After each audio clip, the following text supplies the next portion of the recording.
본받는다는 것은 두 가지 본받을 수 있죠. 하나는 선을 본받을 수 있고 악을 본받을 수도 있습니다. 그래서 지난 수요 예배 때에 말씀을 우리가 묵상했던 것처럼 사도 요한이 가이오 총리를 향하여 편지를 보내면서 악을 행하는 자들을 본받지 말고 선을 행하는 것을 본받아라 라고 권면했던 것처럼 우리는 항상 선을 본받기 위해서 힘써야 되고 또 예수를 닮기 위해서 힘쓰는 여러분들이 될 수 있기를 바랍니다. 선이라고 말할 때는 그 선은 하나님의 뜻을 찾고 그 뜻을 이루어가는 게 선이라고 우리는 믿음 안에 그리스도인들에게는 말할 수 있는데, 결과적으로 그 하나님의 뜻을 찾고 그 뜻대로 살아갈 수 있는 그 원동력은 말씀으로부터 오고 또 예수 그리스도를 닮고 따라가는 동행하는 삶이라고 말할 수 있는데, 사도 바울은 그래서 오늘 빌립보 교회를 향해서도 너희는 함께 나를 본받으라고 말하고 있는데, 고린도전서 11장 1절에 보면 내가 그리스도 예수를 본받는 것처럼이라는 말씀을 먼저 하죠. 그래서 내가 그리스도 예수를 본받는 것처럼 너희는 나를 본받는 자가 되어라 라고 말씀을 합니다. 결과적으로는 우리가 본받고 닮아야 할 대상이 누구냐? 예수님이라는 거죠. 바울은 나를 본받으라고 말하는 그것은 바울이라고 하는 인간을 닮으라는 의미보다 예수 그리스도를 만나고 그리고 변화되고 하나님의 뜻을 찾아 예수 그리스도의 증인으로 복음의 전도자로 살아가는 바울의 모습, 이걸 본받으라고 말하고 있다는 것이죠. 그래서 앞에 2장에서도 우리가 묵상했던 것처럼 우리가 예수의 마음을 품자 그랬잖아요. 그 예수님의 마음은 예수님도 마태복음 11장에서 말씀하신 것처럼 나는 온유하고 겸손하니 내게로 와서 배우라고 말씀을 하셨잖아요. 근데 그 마음을 우리가 닮아야 되는 마음이죠. 또 갈라디아서 5장에서는 성령의 열매를 말씀하는데 그 사랑부터 시작해서 절제 이르기까지 9가지 열매들은 예수님의 성품이라고도 했잖아요. 성령이 내게 충만하게 임하셔서 성령이 주는 마음을 품는 것이 곧 그리고 그 마음을 갖고 그에 합당하게 살아가는 삶이 결과적으로는 열매가 된다. 성령의 열매가 되는 것이라고 말씀드렸듯이 여러분들은 언제나 성령이 충만하시고 예수 그리스도로 늘 함께하게 하셔서 말씀 안에서 사는 여러분들이 되셔서 예수를 본받는, 물론 바울 같은 그런 신앙도 본받는 여러분들이 될 수 있기를 바랍니다. 언젠가 말씀드렸지만 우리가 신앙생활하면서 성경에 나와 있는 많은 믿음의 사람들의 이야기가 있잖아요. 그 많은 믿음의 인물들을 대상으로 볼 때 여러분들이 모델로 삼고 싶은 사람이 있어야 된다고 그랬잖아요. 왜냐하면 그가 어떠한 믿음으로 살았는지, 믿음의 대표를 말하면 아브라함을 말하고 다윗을 말하고 그 외에 여러 믿음의 선진들이 있는데 그 가운데 나는 누구처럼 그런 믿음을 또는 그런 순종을, 그런 행함을, 나는 그런 기도 생활을 등등 모델로 삼을 수 있는 여러분들이 돼야 된다는 거예요. 그래서 그들처럼 나도 살려고 힘쓰는 것, 이게 꼭 본받는 것에 해당된다는 것입니다. 그러면서 오늘 17절에 보면 나를 본받으라고 하면서 너희가 우리를 본받는 것처럼 그와 같이 행하는 자들을 눈여겨보라고 말씀하고 있습니다. 믿음의 본은 무엇을 보고 본받는가? 믿음으로 사는 그 행함을 본다는 것이에요. 그래서 믿음은 행함이 따라오는 믿음이 되는 것이 진정한 믿음이라, 살아있는 믿음이라고 말씀을 드리지 않습니까? 여러분의 믿음도 행함의 믿음이 되셔서 누군가를 대상으로 모델로 삼고 그를 본받으려고 하는, 바울을 본받든 누굴 본받든 예수님을 본받는 것도 중요한데 더 나아가서는 여러분들이 누군가에게 본이 되어져야 되겠다는 것이죠. 이게 중요한 것 아니겠어요? 내가 예수님을 닮고 바울을 닮고 다윗, 아브라함 닮는 거 좋은데 닮은 다음은 나도 누군가에게 본이 되어지도록 행하면서 살아갈 수 있는 여러분들이 되시자고 말씀입니다. 그러면서 18절 본받음에 대해서 말씀을 하면서 내가 여러 번 너희에게 말하였거니와 이제도 눈물을 흘리며 말하노니 라고 말합니다. 이 눈물을 흘리며 말한다는 바울의 이 마음은, 눈물은 사랑의 눈물이죠. 이 교회를 향한 바울의 마음, 골로새서에서도 말하는 것처럼 그의 마음은, 교회를 향한 마음은 굉장히 사랑한 마음입니다. 성도들을 사랑하는 마음이 그에게 있어. 그 사랑의 눈물을 흘리는 것이죠. 예수님께서도 예루살렘 성을 바라보시면서 눈물을 흘리시며 기도하셨다고 그랬잖아요. 그 눈물이 무슨 눈물입니까? 사랑의 눈물입니다. 안타까움의 눈물입니다. 그래서 그 겟세마네 언덕에서 기도하시면서 그 눈물을 흘리신 그런 예수님의 기도를 우리는 알잖아요. 그 눈물의 기도를 기념하여 눈물교회라고 하는 교회가 지금 세워져 있는데, 그런 예수님의 눈물도 사랑의 눈물이었던 거죠. 바울은 에베소서 사도행전 20장에 보면 에베소 교회 장로들을 모아놓고 거기서도 말하는, 권면하는 말을 하면서 거기도 마찬가지 눈물을 얘기하잖아요. 내가 모든 겸손과 눈물로 사역을 했다고 그러고 고백을 하지 않습니까? 이 바울의 눈물은 사랑의 눈물이었다는 것, 여러분에게도 바로 그 사랑의 눈물은 있어야 하는 것이죠. 그 안타까운 마음, 한 영혼을 사랑하는 마음, 교회를 사랑하는 마음, 하나님을 사랑하는 그 마음이 여러분들의 눈물로 진실된 참사랑으로 여러분들의 마음속에 있기를 바라고, 그 사랑이 또한 실천될 수 있기를 바라는 겁니다. 그러면서 왜 눈물을 흘리며처럼 사랑으로 말하라고 하고 있는가 하면, 여러 사람들이 그리스도의 십자가의 원수로 행하느니라 라고 말을 해요. 그러니까 많은 사람들이 예수님의 십자가의 원수로 산다는 거예요. 그 모습을 바라보는 바울의 마음이 눈물이 난다는 거예요. 여러분, 예수를 믿지 않는 가족이 있습니까? 믿음 안에 온전히 살지 못하는 그런 누군가가 있습니까? 그를 위하여 안타까움의 눈물을 흘릴 수 있는 여러분이 되셔야 해요. 그래야 그 영혼을 위해서 기도하게 되고 전도도 하는 거예요. 여러분, 전도는 그 영혼을 사랑하는 마음이 없이는 전도할 수 없다고 그랬잖아요. 형식적으로 전도지 주고 선물을 주고 말할 수 있겠지만, 진실한 전도는 사랑이 없이는 진정한 전도가 될 수가 없어요. 그래서 그 한 영혼을 여러분이 전도 대상자로 삼는 대상자가 그냥 정하는 게 아니고, 하나님 앞에 그 영혼을 위하여 기도하는 가운데 정말 저 사람은 나와 함께 천국 가야 될 사람이야, 내가 저 사람 지옥 가는 걸 내 볼 수가 없어, 그런 사랑의 마음, 안타까운 마음이 내 안에 뜨겁게 있을 때에 그 마음으로 복음을 전하게 되고 그 손을 잡아 주께로 인도할 수 있는 열정이 생겨지는 것 아니겠습니까? 사도 바울은 그런 마음에 뜨거움이 있었던 사람이에요. 그래서 내가 전하지 않으면 내게 화가 있을 것이라고까지 말하고 있는 바울의 마음을 우리는 헤아려야 된다는 것이죠. 지금 여기 오늘 본문 18절에서도 그리스도 십자가의 원수로 행하는 저들의 모습을 보니 안타까운 거예요. 그래서 눈물로 저들에게 권하고 있다는 거예요. 말하고 있다는 것입니다. 근데 이들이 왜 그리스도의 십자가의 원수로 행하는 것이 왜 그렇게 눈물을 흘리며 안타까운 마음을 갖게 하는가? 19절에 보면 그들의 마침은 멸망이요 그들의 신은 배요 그 영광은 그들의 부끄러움에 있고 땅의 일을 생각하는지라 했습니다. 십자가의 원수로 사는 자의 삶의 결과들입니다. 삶의 행위를 말하는 겁니다. 그러니까 그 결과와 그 삶의 모습을 보니 안타까운 거예요.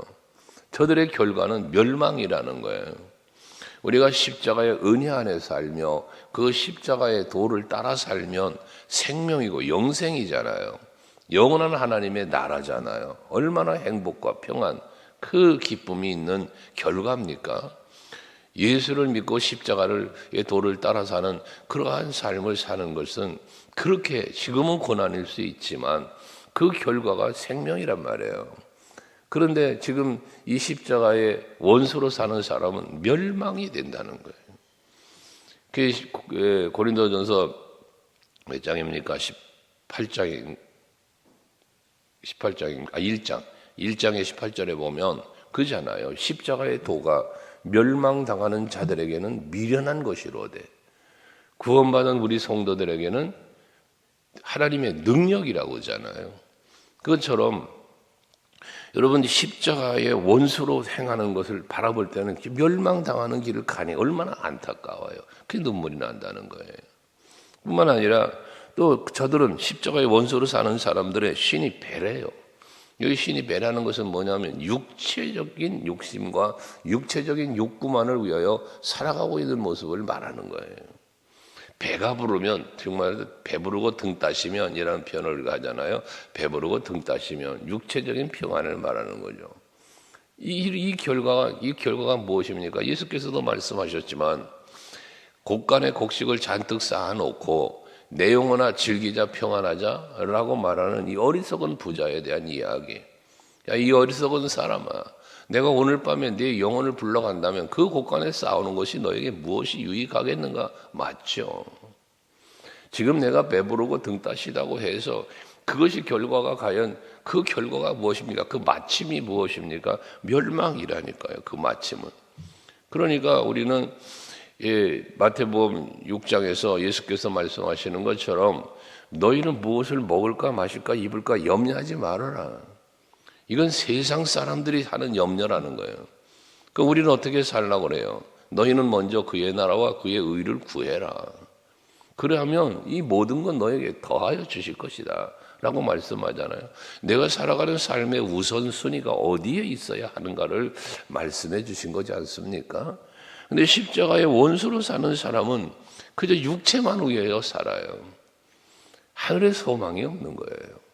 오늘 우리가 예수를 믿고 사는 그리스도인으로서 하나님의 자녀가 된 우리들이 살아가는 삶이 내 육체를 위한 육체의 욕심을 채우기 위한 삶의 목적이 거기에 있으면 안 되고 우리의 인생의 목적, 내 삶의 목적, 우리가 하나님을 믿고 섬기는 이 목적도 예배도 기도도 모든 헌신도 목적이 어디에 있는가? 첫째는 하나님의 영광, 둘째는 그 영광을 통하여 내게 임할 하나님의 은혜와 복, 이게 사모함이라 알겠어요?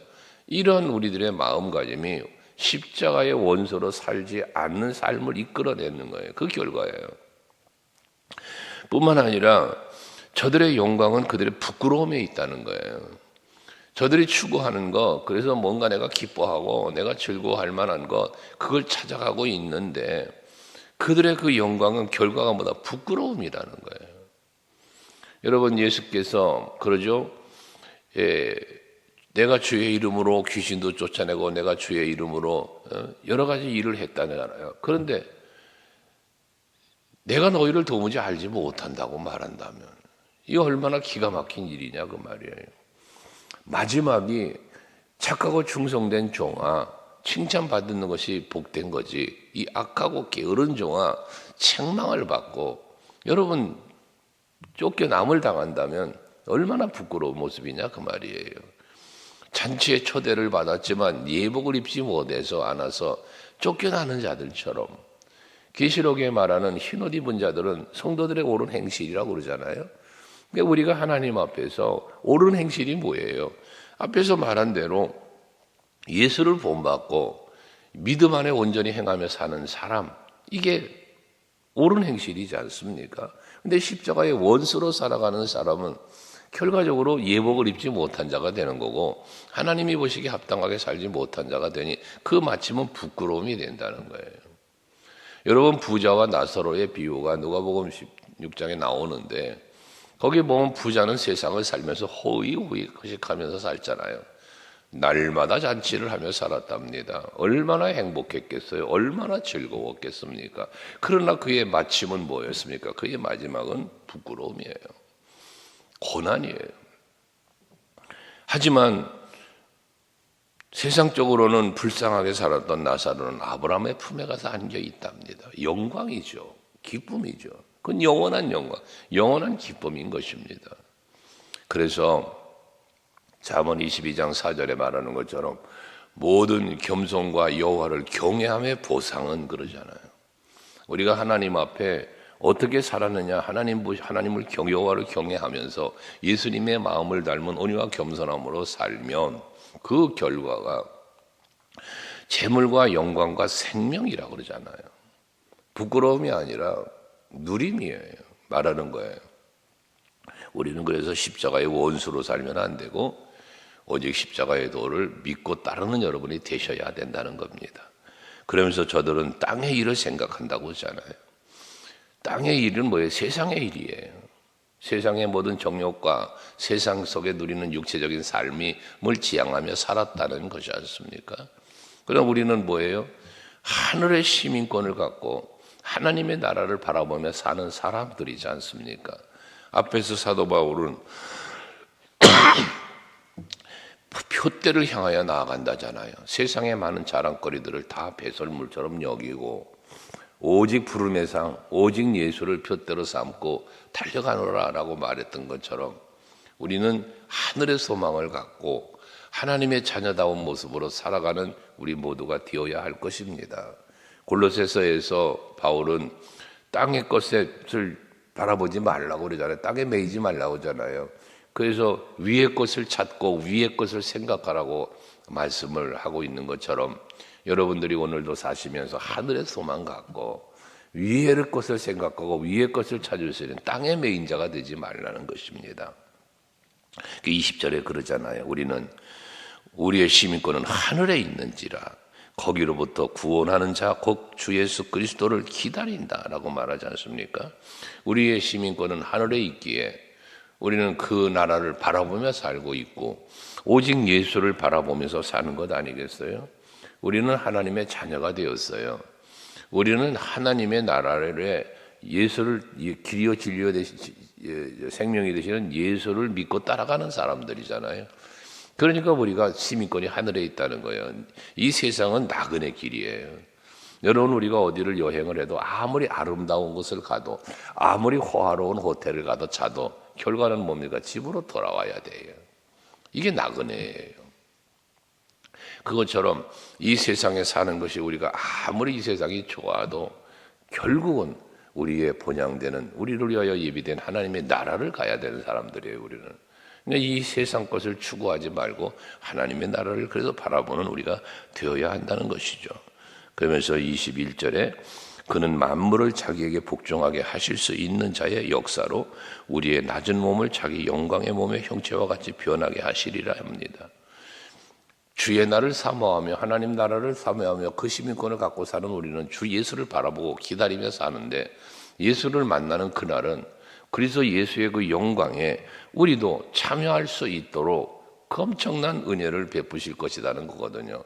그러니까 그 하늘의 영광을 바라보는 거예요. 그걸 바울은 부름의 상이라고 표현했어요. 의의 면류관이라고 그랬습니다. 그래서 그는 선한 싸움 싸웠대요. 달려가야 할 길을 잘 마쳤답니다. 그리고 믿음도 지켰답니다. 그러니 나를 위하여 예비하신 그의 면류관이 있다는 사실을 믿었다는 것 아닙니까? 그것 때문에 그는 그렇게 살 수 있었던 겁니다. 오늘도 여러분들이 우리는 이제 하나님의 나라의 소망을 갖고 다시 오실 예수를 소망 중에 기다리며 지금 대림절 기간을 보내고 있는 건데 우리는 구약의 시대에 예수 초림 예수를 기다렸던 그러한 마음의 대림절 절기라면 지금 우리는 다시 오실 예수를 기다리는 그런 마음으로 살아가니 우리가 이 대림절이라는 기간뿐만 아니라 우리의 일평상시의 모든 삶이 다시 오실 예수를 기다리는 삶을 살아가야 할 것입니다. 왜? 그 영광을 바라보기 때문에 그렇습니다. 오늘도 다시 말할 주님을 바라보시고 기다리는 마음으로 그 주님 앞에 설 나의 모습을 한번 생각해 보시면서 주님 앞에 칭찬받을 만한 나의 모습, 정말 영광스러운 그 보좌 앞에 설 수 있는 내가 될 수 있도록 준비하며 사는 오늘 하루가 되시기를 주의 이름으로 축복합니다. 기도하시겠습니다.